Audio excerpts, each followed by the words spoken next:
종합 스포츠 분석 토킹 채널입니다. 10년 이상의 실전 경험과 노하우를 담아 데이터 기반 핵심 분석부터 최강 배팅 전략까지 아낌없이 공유해드립니다. 수년간 운영된 전문 분석방 링크는 고정 댓글에서 바로 확인 가능합니다. 슈투트가르트 vs 프랑크푸르트. 이 경기는 겉으로 보기에는 3백과 포백의 대결처럼 보이지만 실제로는 측면 돌파와 박스 안 컵백을 얼마나 효율적으로 살리느냐가 핵심이 되는 매치업이다. 슈투트가르트는 르웰링이 측면에서 클래식 윙어처럼 치고 나가는 장면을 바탕으로 프리덤 있는 이선 움직임과 운다브의 박스 안 위치 선정이 동시에 살아나는 구조를 갖추고 있다. 르웰링이 터치라인을 타고 깊숙이 파고든 뒤 낮게 깔리는 컵백을 올리면 운다브는 니어, 포스트와 골문 앞을 오가며 한 박자 빠른 슈팅으로 마무리를 시도할 수 있다. 이 패턴은 레버쿠젠 원정에서 이미 폭발력을 증명했고 프랑크푸르트처럼 3백 앞에 공간이 벌어지는 팀에게는 다시 한번 강하게 박힐 수 있는 루트다. 프랑크푸르트는 크나우프가 전진했을 때 뒤 공간이 넓어지는 구조를 안고 있기 때문에 르웰링의 측면 돌파와 인버티드 움직임에 동시에 시달릴 가능성이 크다. 르웰링이 한 번은 라인을 따라 깊게 파고들고 또 한 번은 중앙으로 좁혀 들어와 인프런트 슛을 시도하는 패턴을 반복하면 3백과 윙백 사이 간격은 점점 더 넓어질 수밖에 없다. 나르테위는 이런 상황에서 볼을 탈취한 뒤 빠르게 전진 패스를 공급해 역습과 조직적인 공격 전환을 동시에 연결하는 역할을 맡게 될 것이다. 프랑크푸르트는 다우드가 템포를 조절하며 전개를 풀어가겠지만 슈투트가르트의 전방 압박 강도가 높아지면 중원에서 볼을 오래 소유하기 어려운 구간이 분명히 찾아올 수 있다. 그 순간 프랑크푸르트의 빌드업은 측면으로만 쏠리거나 롱볼에 의존하게 되고 두 번째 볼 싸움에서 슈투트가르트가 우위를 점하는 장면이 반복될 가능성이 크다. 슈투트가르트는 이미 강한 상대였던 레버쿠젠 원정에서 4골을 터뜨리며 공격 루트의 완성도를 입증했기 때문에 홈에서는 더 공격적인 라인 설정과 전방 압박을 시도할 여유가 있다. 프랑크푸르트가 3백과 윙백을 활용해 역습 찬스를 노리더라도 라인 간격이 벌어지는 순간에는 슈투트가르트의 이선이 중간 지점을 선점하며 역으로 전원 속도를 끊어낼 수 있다. 특히 후반으로 갈수록 프랑크푸르트 윙백의 체력이 떨어지고 복귀 속도가 늦어지면 르웰링의 측면 돌파와 인버티드 움직임이 더 위력적으로 살아날 수 있다.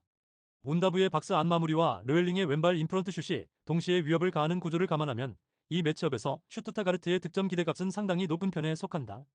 결국 이 경기는 3백의 폭과 포백의 안정감이라는 단순 구도가 아니라 측면 돌파와 박스 안 컵백, 그리고 그 뒤에 따라붙는 세컨 라인의 결정력이 승부를 가르는 흐름으로 흘러갈 가능성이 크다.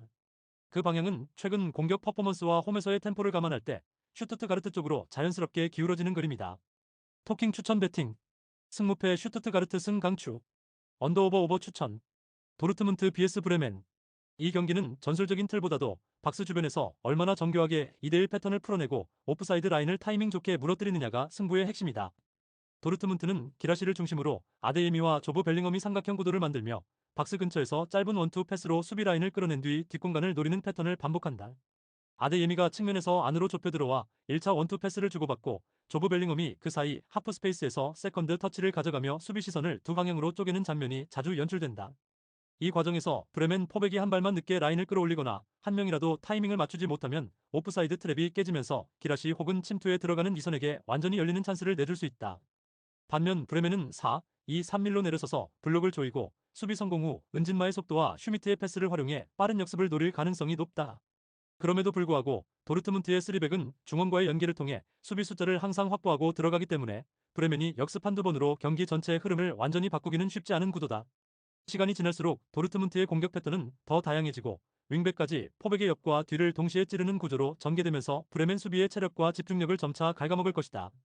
특히 후반에는 도르트문트가 교체 카드를 통해 새로운 속도와 활력을 투입할 수 있어 이미 오프사이드 트랩 타이밍이 흔들린 브레멘 포백 입장에서는 라인 컨트롤이 더 어려워질 수밖에 없다.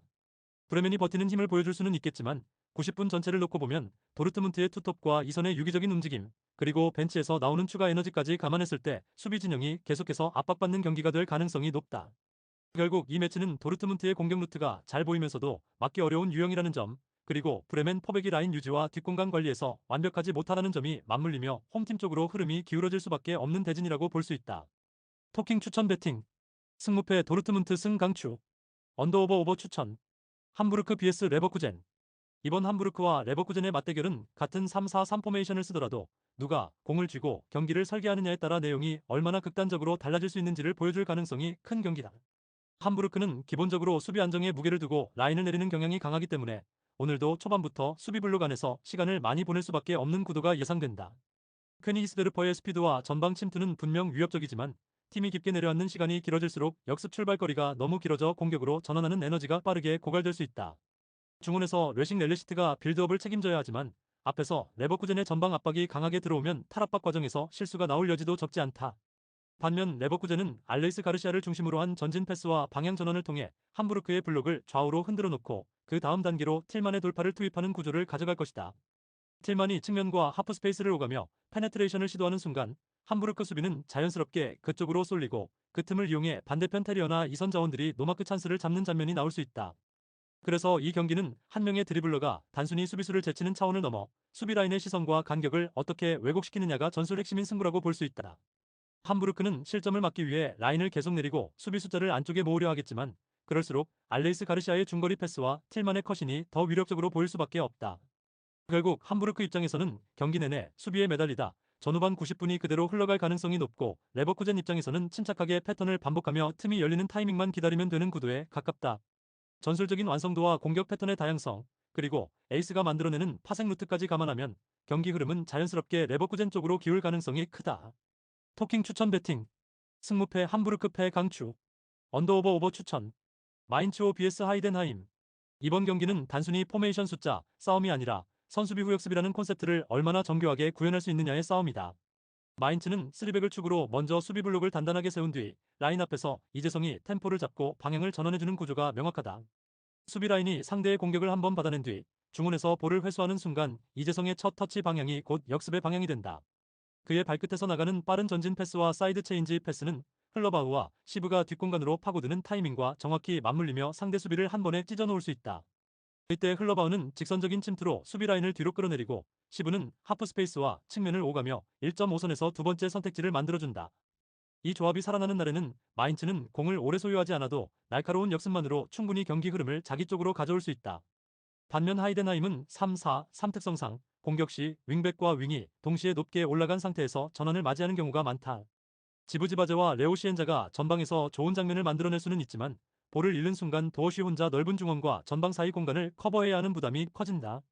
그래서 하이덴하임이 공격적인 압박을 유지하려 하면 할수록 오히려 마인츠의 역습 루트는 더 선명해지는 구조가 만들어질 수 있다.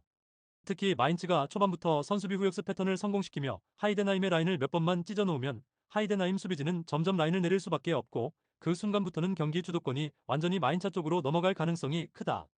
축구가 개인이 아닌 11명이 동시에 움직이는 단체 종목이라는 점을 생각하면 전술 콘셉트가 정리된 쪽이 심리적으로도 훨씬 편하게 경기를 풀어갈 수 있다. 그래서 이 매치는 3백과 역습 구조가 정리된 마인츠가 하이덴하임의 뒷공간을 집요하게 찌르며 악몽 같은 장면을 반복해서 만들어낼 수 있는 구도에 가깝다. 토킹 추천 배팅. 승무패 마인츠 승 강추. 언더오버 오버 추천. 구독, 좋아요, 알림 설정. 토킹 가족방에서 더 많은 혜택을 만나보세요. 가족방은 고정 댓글의 링크를 통해 문의하세요. 감사합니다.